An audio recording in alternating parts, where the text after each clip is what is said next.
Good morning students. आज हम शुरू करने जा रहे हैं एक नया सब्जेक्ट जो बीकॉम 6 सेमेस्टर में है।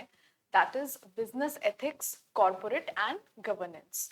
Business ethics, corporate and governance का ये जो सब्जेक्ट है, ये सिंपली मॉरल्स के बारे में बात करता है। एक बिजनेस में भी, बिकॉज बिजनेस एक एथिकल सराउंडिंग में ही सरवाइव कर सकता है। एथिकल सराउंडिंग में सरवाइव करने का मतलब है कि बिजनेस को भी लीगली एक ऐसा एनवायरनमेंट चाहिए होता है जहाँ पे वो बिजनेस प्रॉस्पर कर सके, मतलब बढ़ सके, ग्रो कर सके, थ्राइव कर सके। बिजनेस एथिक्स में जो नॉर्मल सिद्धांत होते हैं, जो मानवता, इंसानियत जिसे हम कहते हैं, बिजनेस में क्या क्या सिद्धांतों को देख के चलना चाहिए, क्या क्या मॉरल वैल्यूज को लेकर चलना चाहिए, फॉर द सिंपल रीजन क्योंकि बिजनेस में जो व्यक्ति काम कर रहे हैं at the end of the day वो भी इंसान है। और अगर वो इंसान है तो उनमें भी भावनाएं रहेंगी, ईगो रहेगा। बिजनेस एथिक्स हमें बताता है कि हम किस तरह से अपने बिजनेस में एथिक्स का यूज करें। और बिजनेस में, एक बिजनेस को लॉन्ग टाइम चलने के लिए जरूरी है कि उसमें जितने भी लोग जुड़े हुए हैं, अगर हर किसी बिजनेस में बहुत ज्यादा मैनुअल टर्नओवर हो रहा है, मैनुअल टर्नओवर मतलब लोग आते हैं फिर छोड़ देते हैं, आते हैं छोड़ देते हैं, आते हैं छोड़ देते हैं, ऐसा बिजनेस कभी भी प्रॉस्पर नहीं कर सकता है। क्योंकि एक कंसिस्टेंसी, निरंतरता नहीं रहेगी ऐसे बिजनेस में। बिजनेस एथिक्स हमें लोगों को साथ लेकर जोड़कर चलने की बात करता है। शुरू करते हैं इसके इंट्रोडक्शन से। देखिए, एक अच्छे व्यवहार वाला व्यक्ति बनने के लिए किसी को मूल्यों या सही और गलत के बीच में अंतर को सीखना चाहिए। मूल्य प्रणाली, यहाँ पे मूल्य का मतलब प्राइस से नहीं है, यहाँ पे मूल्य का मतलब वैल्यूज से है। कोई व्यक्ति अपने वैल्यू सिस्टम कि उसके लिए कहाँ तक सही है, क्या चीजें उसके लिए गलत है, ये बहुत मैटर करता है। अगर कोई व्यक्ति इमोशनली किसी को हर्ट करने में बड़ा कंफर्टेबल है तो उसके एथिक सिस्टम समाज के अनुसार से नहीं है। क्योंकि हमारे समाज में जितनी भी किलिंग्स होती हैं, जितने भी मर्डर्स होते हैं, जो भी गलत होता है इंसानों के साथ, वो कहीं ना कहीं जो परपेट्रेटर है, यानी वो व्यक्ति जो गलत कर रहा है, उसकी वैल्यू सिस्टम को दर्शाता है। कि उसके लिए किसी को मार देना, किसी का खून कर देना, या फॉर सिंपल रीजन किसी की भावनाओं को जानबूझ के तकलीफ पहुंचाना एक सिंपल सी बात है। अगर वैल्यू सिस्टम समाज में हर व्यक्ति का ईमानदारी, इक्वालिटी और एक दूसरे के लिए सम्मान पर बेस्ड हो, तो ऐसे समाज में कभी भी दिक्कतें नहीं आएंगी। वो उस समाज का एथिकल सोसाइटी, यानी सिद्धांतिक जो समाज है, वो आपस में ही बहुत सद्भावना के साथ रहेंगे। मूल्य प्रणाली के घटकों में स्वतंत्रता, ईमानदारी, समानता और खुद के प्रति सम्मान जैसी चीजें शामिल हैं। खुद के प्रति भी सम्मान, दूसरों का हम सम्मान कर रहे हैं पर हमारी अपनी भी सेल्फ रिस्पेक्ट है, वो भी उसमें इंक्लूड की जाती है। मूल्य एहसास और समझ का परिणाम है। पसंद करने की स्थिति और मन की एक समग्र और सभी को शामिल करने वाली स्थिति जो आंतरिक सद्भाव को पैदा करती है। जैसे ही हम व्यवसायिक नैतिकता की बात करते हैं, यानी बिजनेस एथिक की बात करते हैं, हमें यहाँ पे समझ के चलना होगा कि जो समाज का एथिक है, कायदे से अगर हम देखें, जो सामाजिक एथिक है कायदे से देखें, उसी को जब हम कॉर्पोरेट वर्ल्ड में अप्लाई करते हैं, व्यवसायिक दुनिया में अप्लाई करते हैं, तो वो बिजनेस एथिक कहलाता है। क्यों जरूरी है किसी भी संस्था का सिद्धांतवादी होना?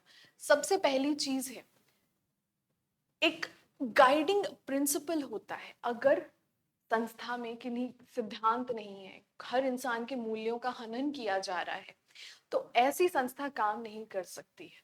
सिद्धांत होने चाहिए और कंपनी के रूल बुक मतलब वो बुक, जब कोई नया उस कंपनी में आता है उसको ओरिएंटेशन दी जाती है कि हमारी कंपनी में काम कैसा होता है। ज्यादातर अगर हम इस चीज को समझें डेप्थ में, तो जो एचआर डिपार्टमेंट होता है कंपनी का, मानव संसाधन डिपार्टमेंट या ह्यूमन रिसोर्स डिपार्टमेंट, उसका भी काम यही होता है कि कंपनी के गाइडिंग प्रिंसिपल्स को लेकर चलना। गाइडिंग प्रिंसिपल्स को लेकर चलने का मतलब है employee behavior inside the organization is influenced by values which act as guiding principle। अगर हमारी संस्था में ऐसे एथिक्स हैं कि हम जो प्रॉफिट कमा रहे हैं, अगर हम एस्टिमेटेड प्रॉफिट से ज़्यादा कमा रहे हैं, तो उस प्रॉफिट का कुछ परसेंटेज हमें अपने एम्प्लॉयज़ को देना है एज अ बोनस, ठीक है?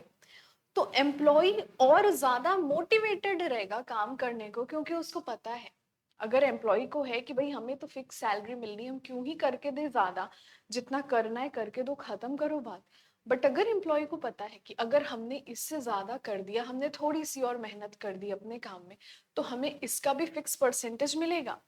बहुत इंपॉर्टेंट होता है कि एक मोटिवेटिंग फैक्टर होता है जो प्रेरित करता है किसी को किसी भी सिद्धांत को फॉलो करने के लिए। दूसरा है कल्चरल आइडेंटिटी या सांस्कृतिक आधार। देखिए, एक संगठन है और जितना बड़ा संगठन है वहां पे उतने प्रकार के लोग काम करते हैं। जैसे एक मल्टीनेशनल कंपनी है अगर, तो वहां पे हर धर्म, हर जाति, हर अलग अलग नेशनैलिटी के लोग, राष्ट्रीयता के लोग एक साथ काम करते हैं, और वो काम कर रहे हैं एक कंपनी के कॉमन ऑब्जेक्टिव के लिए। कंपनी के ऑब्जेक्टिव के लिए वो साथ में आए हैं और वो साथ में काम कर रहे हैं। अब ऐसे में अगर व्यक्तियों को उनके जाति, उनके कास्ट, रिलीजन, बैकग्राउंड, नेशनैलिटी या जेंडर के आधार पर उनके साथ पक्षपात किया जाएगा, तो फिर वो व्यक्ति ऐसी संस्था में कभी काम नहीं करना चाहेगा जहाँ पे उसकी प्रतिभा को नहीं, उसके रिलीजन और कास्ट को ऊपर रखा जा रहा है। यही चीज लिखी गई है कि संगठनात्मक संस्कृति मूल्यों से प्रभावित होती है। संगठन के मूल मूल्यों और एकत्रित अवधारणाओं को रेखांकित करके वे इसके घटकों के बीच पहचान की भावना को बढ़ाने में मदद करते हैं। एक अच्छे corporate employee engagement and morale can be raised by a good governance. अच्छा, एक छोटी सी बात, आपके बीकॉम के 6 सेमेस्टर के सारे लेक्चर्स नहीं, कुछ ही लेक्चर्स यूट्यूब पे आएंगे। पूरे लेक्चर्स, पूरी क्लासेस देखने के लिए आपको टारगेट गुरुकुल का ऐप डाउनलोड करना पड़ेगा। वहां पे जाके बीकॉम 6 सेमेस्टर में जो जितना भी सब्जेक्ट है आपको मिलेगा, एक बहुत ही मिनिमलिस्टिक प्राइस में, 500 में। 500 भी नहीं, 499 में एक्चुअली। यहाँ पे आपको सारे सब्जेक्ट्स मिलेंगे, auditing, accounting for managers, corporate, और सेल्स एंड डिस्ट्रीब्यूशन भी है आपका, और ह्यूमन रिसोर्स मैनेजमेंट। पूरा का पूरा सिलेबस कवर किया गया है। साथ ही साथ इसमें आप देखेंगे 100% सिलेबस कवरेज है मेरे लेक्चर्स के थ्रू। आपको डीपीपीज मिलेंगे, डेली प्रैक्टिस पेपर्स मिलेंगे, पिछले साल के पीवाईक्यू मिलेंगे, और 24 घंटे 7 दिन डाउट सपोर्ट आपको हमारी टीम से मिलेगा। आप किसी को भी कांटेक्ट कर सकते हैं। तो जाइए और अभी जाके बीकॉम 6 सेमेस्टर के लेक्चर्स को, पूरे बैच को खरीदिए और अपनी तैयारी 100% रखिए। आगे बढ़ते हैं इसमें। Decision making framework. Decision making framework की अगर हम बात करते हैं, तो निर्णय लेने की जो क्षमता होती है किसी भी बिजनेस में, जैसे अगर हमें पता है कि ये काम करना गलत है, ये काम हम नहीं कर सकते हैं, तो निर्णय कहाँ लेते हैं हम? निर्णय वहां लेते हैं जहां हमारे पास अलग अलग ऑप्शंस अवेलेबल हैं, और अलग अलग अलग ऑप्शंस अवेलेबल होते हैं तब वहां पे प्रॉब्लम आती है कि हमें निर्णय लेना होता है। फॉर वेरी सिंपल रीजन, अगर हमें पता है कि ये चीज गलत है तो हम उसको ऑप्शन में ही क्यों रखेंगे? अगर हमें पता है, जैसे मान लीजिए हम सबके घर में कुछ नियम कानून होते हैं जो हमारे घर के हेड बनाते हैं, बड़े बुजुर्ग बनाते हैं, हमारे माँ बाप बनाते हैं। तो मान लीजिए अगर आपके घर में ऐसा है कि चाहे आप अपने घर की बेटी हो या घर के बेटे हो, 8 बजे के बाद आपको घर से बाहर नहीं रहना है। फिर एकदम से दोस्तों का प्लान बना कि चलो चलते हैं, कैंप फायर करते हैं, रात को 10 बजे वेन्यू पे पहुंचेंगे, सब लोग कैंप फायर करेंगे, गाना बजाएंगे, डांस करेंगे। अगर हमारे घर में ये नियम है कि हम 8 बजे के बाद बाहर नहीं रह सकते हैं, तो ये तो ऑप्शन भी नहीं है ना हमारे लिए। 10 बजे के बाद रुकने का तो ऑप्शन, 11 बजे, 10 बजे, जो भी बोला मैंने, ऑप्शन ही नहीं है हमारे पास, क्योंकि वो पहले ही गलत है। और जो चीज गलत हो जा रही है वो ऑप्शन कैसे बन सकती है किसी निर्णय को लेने के लिए? ऑप्शन तो वो तब बनती जब हमारे घर में बोला जाता है कि घर से बाहर और रात भर मुझे कोई फर्क नहीं, पर ऐसा किसी के घर में नहीं बोला जाता है। तो डिसीजन मेकिंग में भी हमें ये देख के चलना होता है, अगर कोई चीज पहले ही गलत बोल दी गई है वो गलत है, उसको आप अपने ऑप्शंस में कंसिडर भी नहीं करेंगे। देखिए, निर्णय संरेखन मूल्य निर्णय के लेने के लिए एक रूपरेखा के रूप में कार्य करते हैं। जब विकल्पों के साथ प्रस्तुत किया जाता है तो कर्मचारी सदस्य संगठन के मूल्यों को संदर्भ बिंदु के रूप में उपयोग कर सकते हैं, ताकि ये सुनिश्चित किया जा सके कि उनके चयन कंपनी के व्यापक लक्ष्यों का समर्थन करते हैं। वही चीज़ है जो गलत है हमारे डिसीजन में, उसको तो हम इंक्लूड भी नहीं करेंगे। दूसरा है एम्प्लॉय एंगेजमेंट। यहाँ पे हमें एम्प्लॉय की सगाई करा के देनी होती है। नहीं, एम्प्लॉय की सगाई करा के हम नहीं देंगे, एम्प्लॉय खुद कर लेगा। एम्प्लॉय एंगेजमेंट की बात कर रहा है, मोटिवेशन और कमिटमेंट के बारे में। देखिए क्या होता है, किसी भी संस्था में लेवल 1 होता है, लेवल 2 होता है, लेवल 3 होता है। जो ग्राउंड रियलिटी पे काम करते हैं, हमारे एग्जाम्पल में हमने तीन ही लेवल को इंक्लूड किया है, वो लेवल 3 में आते हैं। और जो टॉप मैनेजमेंट में बैठ रहे हैं, जैसे बोर्ड ऑफ डायरेक्टर्स, जैसे मैनेजर्स, ये लेवल 1 में आते हैं। जो ग्राउंड रियलिटी में, जो सबऑर्डिनेट लेवल में, सबसे निचले लेवल पर काम कर रहे हैं, उनके वैल्यूज, उनकी धारणाएं सबसे हाई वाले व्यक्ति को ही देखकर बनती हैं। अगर वो देख रहे हैं कि उनका जो बॉस है वो समय के बाद आता है, समय से काफी पहले चला जाता है, पूरा टाइम चेयर पे बैठ के फोन चलाता है, तो उनके अंदर भी कहीं ना कहीं मोटिवेशन खत्म हो जाएगा, काम करने की प्रेरणा समाप्त हो जाएगी। इस वजह से बहुत मैटर करता है कि जो सबसे टॉप पे हैं और सबसे पुराने लोग हैं ऑर्गेनाइजेशन के, वो एग्जेम्पलरी रहें, उदाहरण रहें नए लोगों के लिए, ताकि उनको पता रहे कि जो चीज़ ऑफिस में या ऑर्गेनाइजेशन में बोली जा रही है वो चीज़ फॉलो भी हो रही है, क्योंकि सब फॉलो कर रहे हैं तो हम भी फॉलो करके दें। Employee engagement is frequently better in organization with clearly defined and expressed values. Employees are more likely to be driven, devoted, and content in their positions. Content का मतलब यहाँ पे संतुष्टि से है। When they recognize and uphold the organization's principle. साथ ही साथ organisations को कुछ मीटिंग्स वगैरह भी लेकर चलनी चाहिए, जहाँ पे इस चीज़ को वो डिटरमाइन कर पाए, डिफाइन कर पाए कि किस तरह से एम्प्लॉय को बार बार एक याद दिलाना पड़ता है कि ये है, ये सही है, ये नहीं है। तो एक मीटिंग करना, ओरिएंटेशन करना, उनसे इंटरएक्टिव होना, हर एम्प्लॉय को इम्पोर्टेंट फील होगा अगर, तभी वो संस्था के लिए काम करके देगा। अगले देखते हैं हम, recruitment and retention, talent attraction. People who share the same ideals as the organisations may be drawn to one another. जब दो लोगों के विचार मिलते हैं किसी भी संस्था में, तो जाहिर है वो दो लोगों में एक अच्छा दोस्ती, एक अच्छा संबंध डेवलप हो सकता है।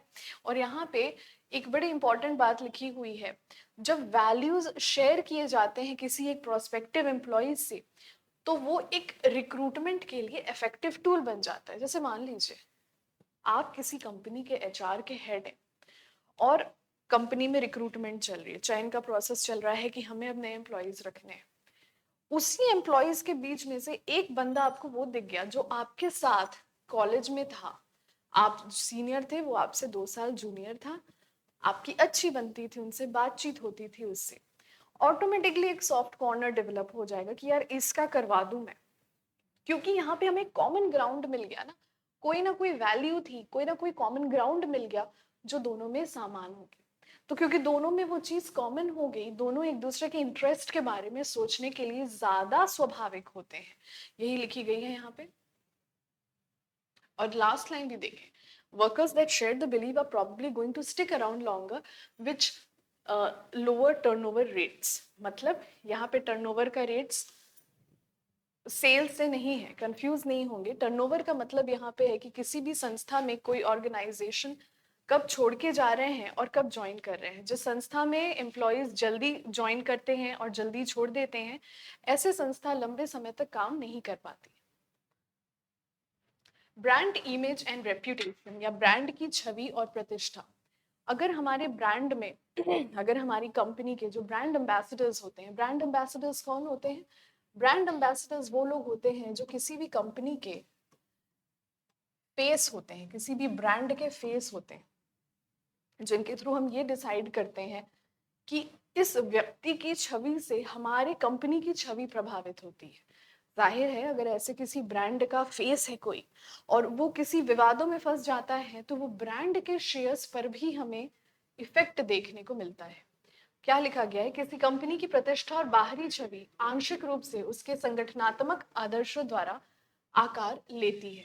जब कोई कंपनी अपनी गतिविधियों के माध्यम से अपने सिद्धांतों को लगातार अपनाती है तो उसकी प्रतिष्ठा में सुधार होता है, उपभोक्ताओं और समुदाय के बीच में विश्वास विकसित होता है। जैसे यहाँ अगर हम बात करें टाटा के बारे में, तो टाटा की जो कंपनी रही है, किसी भी कंपनी में जो उसके ब्रांड एम्बेसडर्स होते हैं, उनकी इमेज डिटरमाइन करती है कि कंपनी किस तरह से काम करेगी। जैसे अगर हम टाटा की बात करें तो टाटा ने कभी किसी का फेस नहीं एसोसिएट किया, मगर एक कंपनी आप सबने नाम सुना होगा, एशियन करके आई है, फुटवेयर की कंपनी है, जिसमें महेंद्र सिंह धोनी उसका एडवर्टीजमेंट करते हैं। तो महेंद्र सिंह धोनी का जो रेप्यूटेशन रहा है, जो इमेज रहा है भारतीयों के बीच, वो इतना पॉजिटिव रहा है कि मात्र उनके एडवर्टीजमेंट करने से उस ब्रांड ने बहुत जल्दी मार्केट पकड़ लिया। तो हमारे ब्रांड की छवि और जो लोग हमारे ब्रांड की एडवर्टीजमेंट करते हैं, प्रचार करते हैं, उनकी छवि से हमारी रेप्यूटेशन काफी हद तक प्रभावित होती है। उसके बाद है नैतिक ढांचा या नैतिक निर्णय। नैतिक व्यवहार मूल्यों पर आधारित होता है, यानी कंपनी के अंदर क्या चीज सही है क्या गलत है। मान लीजिए आपकी कंपनी है, आपकी संस्था है, वहां पे काम करने का टाइम है 11 बजे से 3:30 बजे का। बहुत लीनियंट टाइमिंग है, बहुत अच्छी टाइमिंग है। अगर इस ऐसी किसी संस्था में आप काम करो तो इट्स वेरी गुड। 11 से 3:30 करने का समय है। हो सकता है आप में से कुछ लोग हैं जो 2 बजे चले जा रहे हैं, आप में से कुछ लोग हैं जो 2 बजे ही चले जा रहे हैं, आप में से कुछ लोग हैं जो 2:30 बजे ही चले जा रहे हैं, आप में से कुछ लोग हैं जो 12 बजे आ रहे हैं। हम सब एक संस्था में काम करें, मेरी संस्था है, आप लोग हमारे एम्प्लॉइज हो। 11 से 3:30 मैंने बोला कि देखो सब लोग आओ, काम करो, जाओ। आप क्या कर रहे हो? 2 बजे आ रहे हो, 2:30 बजे आ रहे हो, 12 बजे आ रहे हो, या फिर 11 बजे आ रहे हो, 3 बजे तक गायब रह रहे हो, 3 बजे पे आप आ जा रहे हो और फिर 3:30 बजे वापस निकल रहे हो। कंपनी के नैतिक ढांचे के ये विरोध में है, क्योंकि कंपनी में एक सेट रूल रेगुलेशन दे दिया गया है, और अगर आप सेट रूल एंड रेगुलेशन को नहीं फॉलो कर रहे हो, आप दूसरों में भी एक गलत मैसेज दे रहे हो। एक गलत मैसेज जा रहा है कि अगर वो नहीं रह रहा है, वो नहीं रुक रहा है, तो मैं भी क्यों रुकूं। इस वजह से जब एक नियम को सब फॉलो करते हैं तो संस्था को चलाना, जो संस्था पे संस्था के इंपॉर्टेंट लोग हैं, मैनेजमेंट प्रबंधन में बैठे, उनके लिए आसान होता है। और जब एक व्यक्ति भी नियम के खिलाफ जाता है तो बाकियों को ये समझाना मुश्किल पड़ जाता है कि उसने नियम तोड़ा, आप मत तोड़ो। भाई क्यों उसने तोड़ा, हम ना तोड़े? अभी तो सारे लोग नियम तोड़ेंगे, एक के साथ इतना ज्यादा लीनियंट क्यों हो रही है संस्था? आगे बढ़ते हैं। अनुकूलनशीलता और नवाचार। नवाचार, अडॉप्टेबिलिटी एंड इनोवेशन, ये ज्यादा अच्छा साउंड कर रहा है। अडॉप्टिव कल्चर की अगर हम बात करते हैं, संगठनात्मक लचीलेपन को मूल्यों द्वारा मजबूत किया जा सकता है। मतलब एज आई सेड, अगर हर कोई वो मूल्य फॉलो करेगा ना, तो हमें बार बार एम्प्लॉयज को चेक करने की जरूरत नहीं पड़ेगी, क्योंकि एक व्यक्ति जहाँ पे रहता है ना, उसको संगत का बहुत प्रभाव पड़ता है। अगर वो देख रहा है कि सारे लोग नियम तोड़ रहे हैं तो उसके लिए नियम तोड़ना उसको बड़ी बात नहीं लगेगी। पर अगर वो देख रहा है कि सब नियम से चल रहा है, हम अकेले नियम क्यों तोड़े, तब उसको नियम तोड़ना एक बड़ी बात लगेगी। उसको लगेगा ये गलत कर रहा हूं मैं या गलत कर रही हूं मैं, वो नहीं करेगा फिर। उसके बाद इसमें क्या लिखा हुआ है, ध्यान से देखेंगे। Innovations and development. Essential principles might not alter, they can nonetheless lead to innovations and development. मतलब कंपनी कुछ नया लाना चाहती है, कंपनी कुछ विकास लाना चाहती है, तो ऐसा हो सकता है कि कुछ मूल्यों में बदलाव लाने पड़े। संभव है, मगर ये मूल्य किसी भी तरह से अनैतिक नहीं होने चाहिए। कंपनी को अगर प्रॉफिट बढ़ाना है तो गलत तरीकों से नहीं बढ़ा सकती है कंपनी। अपने कंपेटिटर के कंपैरिजन में आना है तो हम अपने प्रोडक्ट की क्वालिटी इतनी गिरा दे, तभी हम प्राइस कम कर पाएंगे, तभी उससे बेहतर कर पाएंगे। इसमें ग्राहक, कंज्यूमर सफर करेगा। ध्यान से देखें, इसके बाद क्या लिखा हो, कर्मचारी मूल्यों के बारे में जानते हैं, उन्हें बनाए रखते हैं, वे परिवर्तन के साथ अच्छी तरह से समायोजित होने का अधिक संभावना रखते हैं। मतलब मूल्य जितने ज्यादा लचीले भी रहने चाहिए और इतने भी लचीले नहीं रहने चाहिए कि अनुशासनहीनता हो जाए, इनडिसिप्लिन क्रिएट हो जाए। कस्टमर रिलेशंस, सारी बातों की एक बात है, हमारा ग्राहक हमसे खुश हो, हमारा ग्राहक संतुष्ट हो। कंपनी जो समाज में एक अच्छे नाम, एक अच्छे रेप्यूटेशन के साथ रहती है, वो ग्राहकों में एक अच्छा मैसेज देने में एक अच्छा मैसेज पहुंचाने में समर्थ होती है।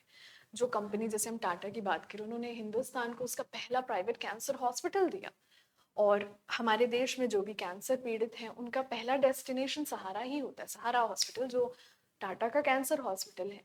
और ये टाटा का नाम रतन टाटा जी के गुजरने के बाद भी आज बहुत सम्मान से लिया जाता है।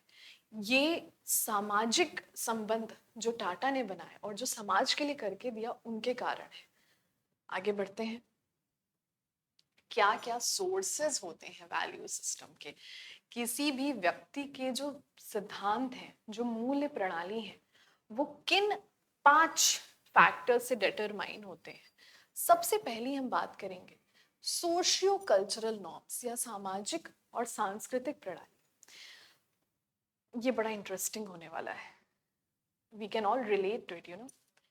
अगर हम सामाजिक और सांस्कृतिक प्रणाली की बात करते हैं, हमारे इंडिया में आज से कुछ 50-60 साल पहले, हम अगर बात करें तो हमारे दादा दादी की जनरेशन्स की मैं बात कर रही हूँ, विवाह की, मैरिज की जो उम्र होती थी वो बड़ी कम होती थी। And when I am talking बड़ी कम, बहुत कम होती थी। शायद उनसे पहले वाली जनरेशन रही होगी जहाँ पे चाइल्ड मैरिज चलते होंगे, कुछ लोगों में तो शायद उस जनरेशन में भी चला होगा चाइल्ड मैरिज। 15-16 साल के लोग होते थे, उनकी शादी कर दी जाती थी। अभी क्या है, 15-16 साल में आपकी केवल दिल तोड़वाने की उम्र होती है, यू कैन नॉट। तो सोशल कल्चरल नॉर्म्स की अगर हम बात करते हैं, तो सामाजिक और सांस्कृतिक किस तरह से ग्राउंड किसी व्यक्ति को आज के समाज में 25 साल से ऊपर, 25 साल से कम में विवाह करना इज वेरी रेयर। कुछ ही लोग आपको मिलेंगे, क्योंकि आज हमारा समाज करियर ओरिएंटेड हो चुका है। वो लड़की हो या लड़का हो, सब कोई अपने करियर पे फोकस करना चाहता है। उसके बाद है रिलीजियस ट्रेडिशंस। रिलीजियस ट्रेडिशंस यानी धार्मिक परंपराएं। धार्मिक परंपराओं को अगर हमें मानना है तो हम इसमें भी एग्जाम्पल ले सकते हैं मैरिज का। हमारे धर्म में मुख्य रूप से चार, हमारे देश में मुख्य रूप से 4 धर्म काम करते हैं: हिंदुइज्म, इस्लामिज्म, क्रिश्चियनिटी, सिखिज्म। इसके अलावा हमारे इंडिया में जैनिज्म भी है, हमारे इंडिया में ज्यूइज्म भी है, बुद्धिज्म भी है। मगर 4 धर्म मेनली, उनकी पॉपुलेशन एक नोटिसेबल पॉपुलेशन है। हर धर्म के अपने विचार होते हैं, हर काम को करने का एक अपना प्रथा होता है, ट्रेडिशन होता है। और जो व्यक्ति उस फेथ पे मानता है, वो उसी फेथ को सही समझता है। यहाँ कोई सही कोई गलत नहीं है, मगर जो व्यक्ति जिस समाज में पला बढ़ा है, उसके लिए वही चीज सही है। तो काफी हद तक हो सकता है एक फेथ में एक चीज गलत हो, दूसरे फेथ में वो चीज में कोई दिक्कत ना हो। तो जो उस फेथ को मान रहा है वो चीज फॉलो करेगा, जो नहीं मान रहा है वो दूसरी चीज को फॉलो करेगा। इनेट हार्मनी, सहज सद्भाव, व्यक्तियों का आपस में कैसे विचार है, वो आपस में कैसे चीजों को वो करते हैं। ह्यूमन बिहेवियर, इंसान या मानव व्यवहार क्या होता है, और उसके साथ ही साथ है मिथक और कहानियां। हम सब कोई ना कोई रिलीजियस स्क्रिप्चर को फॉलो करते हैं। अगर आप हिंदूज हैं तो आप गीता रामायण देखते हैं। आप अगर इस्लामिज्म को फॉलो करते हैं तो आप कुरान शरीफ को फॉलो करते हैं। आप क्रिश्चियनिटी को फॉलो करते हैं तो आप द होली बाइबल को देखते हैं।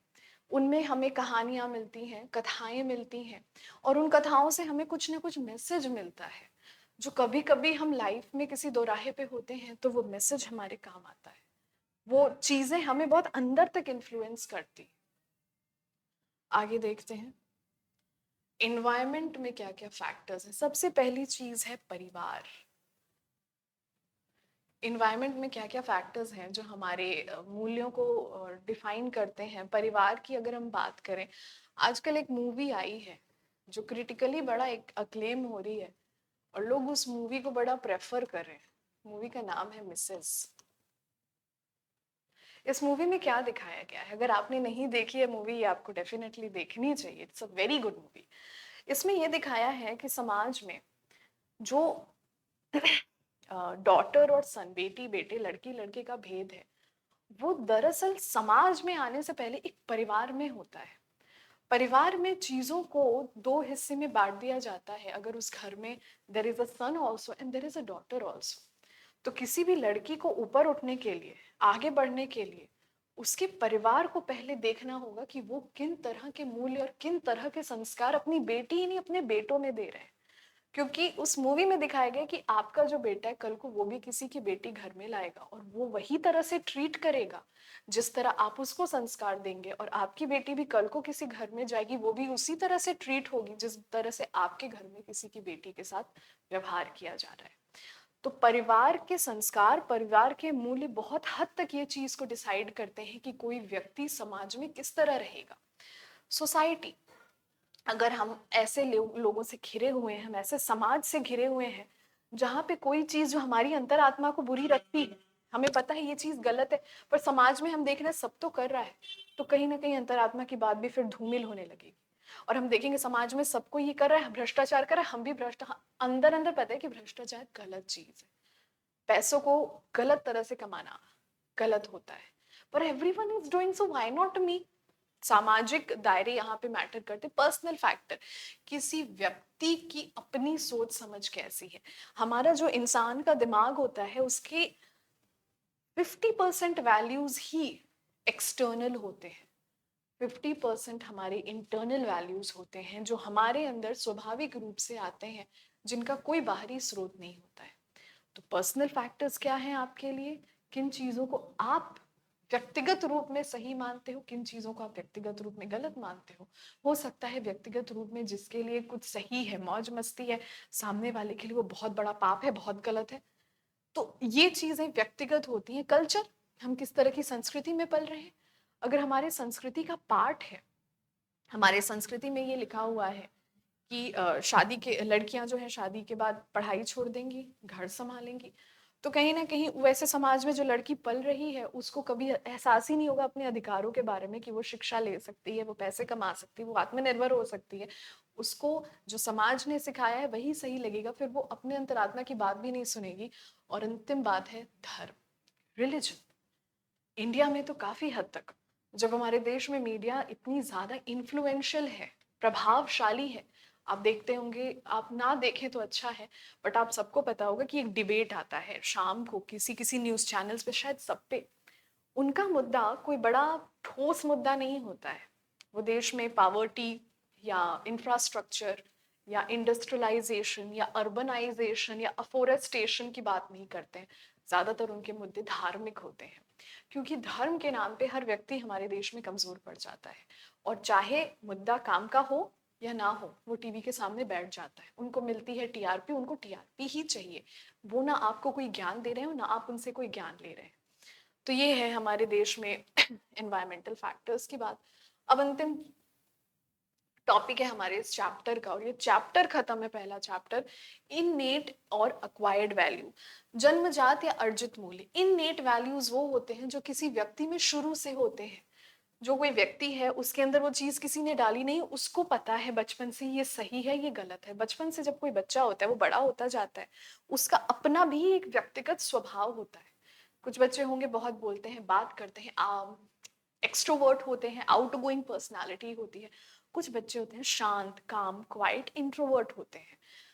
कुछ बच्चे होते हैं जो बचपन से ही जैसे, ये तो एक्सेप्शन की मैं बात कर रही हूँ, मगर विश्व का जो सबसे छोटी उम्र का सीरियल किलर है, सबसे छोटी उम्र का सीरियल किलर है, वो एक 7 साल का बच्चा था, है, वो इंडिया से ही है, और उसने अपने परिवार के 4 लोगों की हत्या कर दी। उसकी छोटी छोटी बहनें थी, वो 7 साल का बच्चा वो खुद था।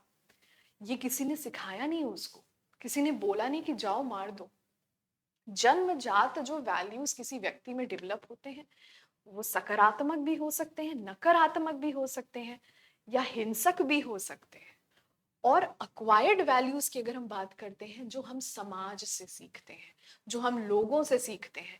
इन्नेट वैल्यूज आंतरिक होते हैं, मगर अक्वायर्ड वैल्यू बाहरी दुनिया से प्राप्त किए जाते हैं, इनको हम अक्वायर्ड कहते हैं। देखेंगे innate values of inborn divine और positive moral qualities like love, peace, harmony, mercy, humility, respect के अलावा कोई नेगेटिव भी हो सकता है, क्योंकि क्या व्यक्ति किन चीजों के साथ अपनी सोच, अपनी मानसिकता को बना रहा है, ये दोनों हो सकते हैं।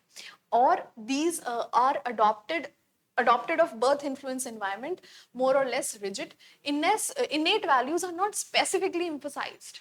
मेरे लिए अगर कोई चीज़ गलत है, मैं अगर मान के चल रही हूँ कि यार ये गलत है, ये मुझसे नहीं होगा।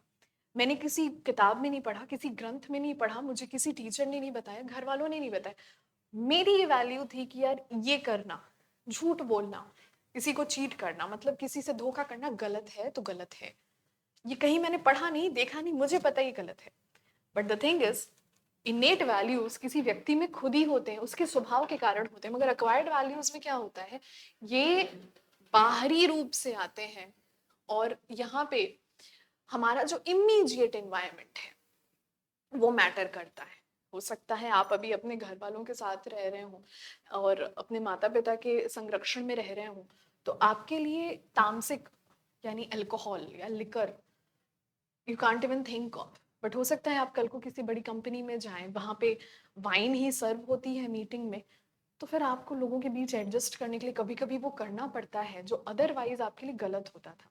But then again acquired values पे हमेशा इन्नेट वैल्यूज फॉलो करते हैं। आपको कोई जबरदस्ती नहीं शराब पिला कर देगा। अगर आपके इन्नेट वैल्यूज स्ट्रांग है, परवरिश स्ट्रांग है कि नहीं तो मतलब नहीं, तो फिर आपको जबरदस्ती कोई ऐसे पकड़ के नहीं डाल देगा मुंह में आपके शराब।